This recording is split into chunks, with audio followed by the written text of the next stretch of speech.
পাখিৰ বাবে খুবেই ভাল খবৰ।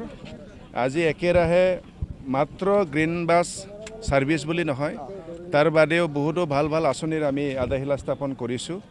আৰু এই অনুষ্ঠানত খুবেই সৌভাগ্য আমি আমাৰ পিটিচিৰ চিফ অতিকে শ্ৰদ্ধাৰ আমাৰ সন্মানীয় হাগ্ৰামা মৈলাৰী ছাৰক আমি লগত পাইছোঁ। তো ইয়াত অলপ আগত আমি যি গ্ৰীণ বাছৰ মানে শুভ আৰম্ভণি যি কৰিলোঁ, এইটো হ'ল আমাৰ গ্ৰীণ বাছ মাজবাদৰ পৰা তেজপুৰ। কিন্তু বাছখন মাজবাৰৰ পৰা তেজপুৰ নাযাব, তেজপুৰৰ পৰা মাজবাদ আহিব।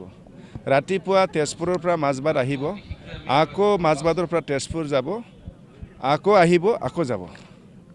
গম পাইছেনে? দিনত দুবাৰ যাব আৰু দুবাৰ আহিব। আৰু এইটো কিয় কৰিব লগা হৈছে? যিহেতু আমাৰ ইয়াত চাৰ্জিং ষ্টেচন নাই। চাৰ্জিং ষ্টেচন থকা হ'লেহেঁতেন মাজবাদৰ পৰা ষ্টাৰ্ট হ'লে হয়। কিন্তু মাজবাদবাসী ৰাইজে মোক এটা অনুৰোধ জনাই আছে, মাজবাদৰ পৰা আৰম্ভ নকৰি পেলাই ধনশী বাগিচাৰ পৰা আৰম্ভ কৰিলে বেছি ভাল হ'ব বুলি কৈছে। তো এইখিনি কথা মই বিবেচনা কৰি আছোঁ। আমাৰ যিহেতু গাড়ী এবাৰ চাৰ্জ কৰাৰ পিছত অনলি 120 কিলোমিটাৰহে দৌৰে, তো ধনশীলৈকে লৈ গ'লে এইটো কিবা টেকনিকেল কিবা থাকিব পাৰে নেকি? এইটো মই জানাৰ পিছত ইয়াৰ সিদ্ধান্তটো দিম।